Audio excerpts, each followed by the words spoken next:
All right, we're out here. We drove from Blakely down south 27, and we are headed out to, or actually we're here at Kyle and Amber Sapp's house, and we're going to be talking to them about, they've got a great product, and it's called Beefalo. Not sure if you ever heard of that.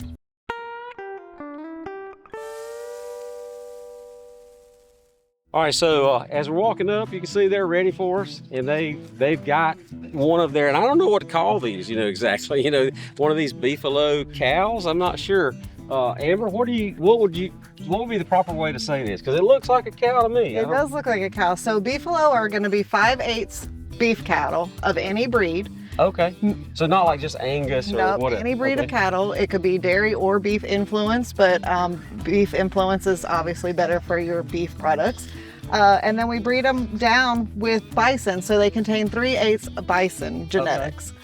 So that's where we get the animal. They're going to look more like similar to a cow. Right. Which is great for the farmer because they're easy to handle. We don't have to have special equipment. They're not these giant, large, mean animals that a lot of people associate with bison.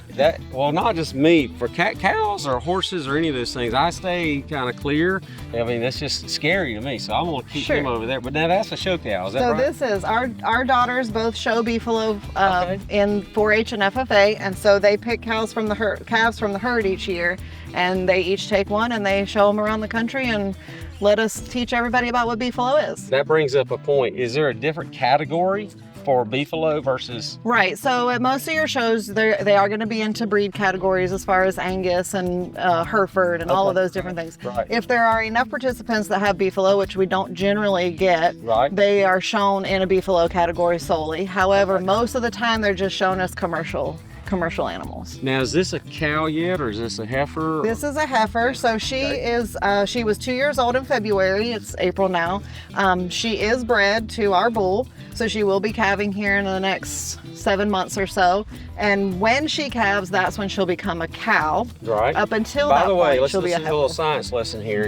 Whatever a female cattle, I guess, would be called a heifer until she actually has a calf. Right. Then she's called a cow. So, but this heifer has been bred. So she has been bred, and she will be calving in about 7 months. So when you're talking about Beefalo, you're really talking about the meat more so than the cow, or Correct. Do they call that a Beefalo? No, that is a Beefalo animal. Okay. All of our herd is registered with the American Beefalo Association. We have our own breed association. They are completely their own breed. The USDA has also designated their meat quality different from bison, but also different from beef, so they are classified as their own meat species. So we do have Beefalo on our labels of our meat, and it is different from beef and different from bison. Tell me a little bit more about the process. So you said that right now y'all are looking for some land, because right now you're just kind of at your home place. We are. So we have 15 acres here that our home sits on, and we keep our mama cows here. We've got, I think there's 8 mama cows out there plus our bull, and then whatever calves that were born this year. They stay here at our place until they calve. Once the calves are weaned, my mom lives right around the corner, and we keep the feeder calves on her property. Right. So we have pasture set up over there where we can rotate them around, and they live there for 2 years until they're brought back here right before slaughter. Usually we're doing about 60 to 90 days before slaughter. They come back here. We keep them in a fenced area in the back where they're finished on peanut vine hay. Okay. So I was going to ask about the finishing process. So with the bison heritage, they can be finished on grain. Okay. However, what our research and the 30 plus years of experience that other producers have provided me with, when you finish on grain, it tends to make their bones a lot larger and their tendons a lot thicker, stronger, bigger. But as far as the overall meat production on the animal, you're not gaining a whole lot given the cost of the feed. Right. So they do their digestive system, because they have that 3/8 bison in their genetics, forages way better than it does on processed grain. So we have decided, through testing and our own experience, we feed the peanut vine hay Okay. as our finisher. And this is the peanut vine hay. It is right here behind us. Now we're in a great place to get plenty of peanut vine hay. I don't know if y'all know this, but Early County is the peanut capital of the world. At least it used to be. Which actually the peanut market is in a little bit of trouble right now. They're not great prices, but they're, you know, there's a lot of but from what I understand, we're expecting one of the largest crops this year. Really? For peanuts, yeah. And it's going to be. And what they get to do is take the leftover vine, which most people, you know, if they don't have a way to put it in hay, they'll just disc it into the field, you know. But that's a waste considering that y'all can get it. Now, Right, so do they charge y'all a premium? I'm just curious. No, Okay. so we contract with a couple different farmers, and we go behind them and pick up their peanut hay. And some will do it on halves with, some we do purchase from. It just depends upon, you know, So y'all what's have your own hay going on. equipment and all? We don't. You don't? We contract with someone for that. Gotcha. And then as a supplemental forage, also we use perennial peanut grass hay. Okay. And we also get that from a local producer here in Blakely. Well, let's walk out and look at some of the mama cows and some of the bull. I'd like to see. Oh the yeah, bull. the bull's out here. I'm staying away. Y'all look at that big man right there in front of us. Put Kyle up there because I think he could handle him, but not me. Yeah, we can I'll take stay a look right at here. this. So we have another interesting story on a bull. We actually got to visit Amy Grant Gill and Vince Gill's farm because Wow. we sold them a Beefalo bull that we had here on our farm. We Wow, got to, Amy Grant was one of my favorites of all time. I grew up listening to her Christian music, and Vince Gill now with the Eagles. Wow, over the top. So Kyle, I think what's nice about this is that you're I think both of y'all still have full-time jobs, but are you at some point looking into trying to get into this full-time? So yes, that was the plan. We had a plan all strategically laid out. But then when we lost some leased property and had to condense our herd and strictly keep only beefalo animals, and we've yet to be able to build our herd back up because of the shortage of pasture that we have, our plans have kind of stretched out a little bit. But yes, the plan is right now for me to, in the next several years, be able to have the farm supplement the income that I currently make, so that I can come on the farm full time. That'd be awesome. Kyle is currently working for the U.S. government, so as long as he's employed with them, he's going to stay with them. That's good. That's what's going to work best for our family, but that is the plan. And they have children as well. How much involved are they in this? We do. So our older daughter, Mackenzie, she is going to be 15 next month. And she helps Kyle with all the cattle, everything cow she's involved in. And then Harper is our younger daughter. She's 10. And she actually heads up our entire poultry operation. So we also have egg layers, chickens, and we also have quail that we produce eggs and meat birds out of. Wow. And she pretty much does almost all that by herself. It's amazing to me that y'all 15 acres and you're doing poultry, you're doing cattle, beefalo, you know, you're doing vegetables and all of this.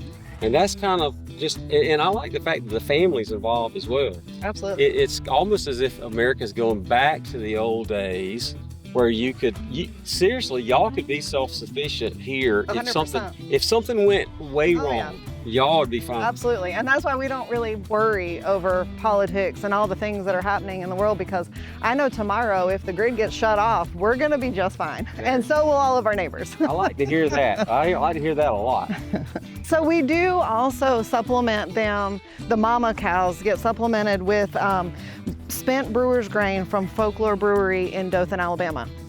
So when they brew the beer, That brings up so you got to go a little bit farther, because these guys here doing our filming, they're from the Dothan area. Okay. And you guys have heard of Folklore Brewery, right? Tell me your relationship with Folklore Brewery. okay, so what happens is they brew the beer, and then all of the grain, however the process is that they brew beer with, that's not my I don't do that expertise. process either. But they will generate the leftovers of the grain. So it's the hulls and all this. The good stuff has been taken out, but now we have what's left over. Right. That is all taken out and it's put into big totes. Okay. We go and pick the totes up, and then we just dump them out for the cows and they eat it. And it is the best snack for them. They think it is absolutely the greatest thing ever. And So these cows are getting something from a brewery, and that's probably why they're happy. yes. Y'all have a relationship with another place over in Dothan as well. We do. So through Folklore Brewery, we were introduced to the owner of Blue Moon Cafe, Okay. who just recently reopened. Blue Moon Cafe. I don't know if I. They recently just reopened their downtown location on Foster Street. Okay, on Foster Street. Okay. Yes, and then she also has a location inside the brewery. Just this week, she has launched our Beefalo burger in the brewery location. When she opened up the location on Foster Street, she had our Beefalo burger on her menu there the whole time, and she's just been doing great with it. So That's awesome. So you can definitely find it locally. Now, are y'all going to be able to keep up, you think, or y'all really got to find some land? Yeah, we're definitely, right now, we're pretty much tapped out between our local customers as well as the restaurants that we service, and we're looking to definitely reach out and get some more property to feed these guys. I asked them earlier, you know, if they were online, can people purchase online and all? They said maybe in the future, but right now they're tapped out. They can't produce enough right now to cover what they've already, the obligations you've already taken on. Yeah. And we do have a website and social media, Facebook page and stuff that we can be reached by. Now, what are those? What are the website names? So the website is 40creekfarms.com. 40 Creek Farms. It is spelled out F-O-R-T-Y. F-O-R-T-Y, Creek Farms. Okay. And then the Facebook page is the same, 40 Creek Farms. Okay. Our email is harvest@40creekfarms.com. Okay. And we're recently added to Instagram as well. And if any of you guys know some land, let us know. We're looking. Yeah, in this area, Early Good County pasture. folks, if you're watching and you know some good pasture Something land. that can be made in the pasture. That's right. So where's the bull? You mentioned there's a bull out here. Which one would the bull be? So, wait. Harris, We- Harris, he has these I see, things hanging below. Never mind. I should not have asked that question. Yes, we can see clearly which one the bull is right there. So I'll let y'all figure that one out. Nice looking guy. Yeah, he's getting older. He's getting ready to be replaced. He is going to be retired very, very soon. He'll be 9 in November, and usually about 9 years old is the prime time for their retirement. There have been Beefalo bulls, Right. generally because of the wild heritage within the bison that's in the animals. They do produce for longer than your regular commercial cows. So they have brew cows up to, almost 20 years old, still Wow. having babies. The bulls, That's a good bit more than most Yeah. cows. absolutely, Yeah, and the Okay. the bulls, can remain fertile, 15, 18 years old. Wow. But as a general rule of thumb, 9 is pretty much the age that you're looking to start doing something different. Well, He's good. Guys, I'm rooting for you, number one. Thank y'all for letting us come out. Oh yeah. So Harris, I have one more little surprise I wanted to show you. All right. With these Beefalo. So we take an animal like this after 2 years, and then we turn them into this for our customers. Yeah. This is some of the ground beef here that we have. We're USDA inspected. Wow, look at that. Check it out. Yeah, I actually got, what did you sell me the other day? The chuck Chuck steak. steak. the Yeah, chuck I already ate that that night. Yeah. Along with some carrots, that I bought from them. Right. Yeah, that's awesome right there. So, and is it leaner? Is that right? They are. So Beefalo are leaner, less fat, less cholesterol, Less calories. less calorie. They're more nutrient dense meat. So it's overall just a healthier red meat. All right. Good. But it's not so lean that it dries out, or it's not. It's a whole different animal really than you really tasted from other beef.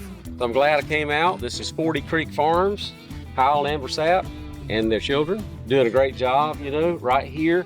I mean, the most amazing thing to me is the fact that y'all had this idea, and it's not even that big, but you're in some pretty popular places over in Dothan, Right. and hopefully soon to be Yeah. even larger. Yeah. Hopefully we can branch out even further. We can. We need the Yeah. pasture capacity to do it. Help them out. Let's find some pasture. That's a wrap.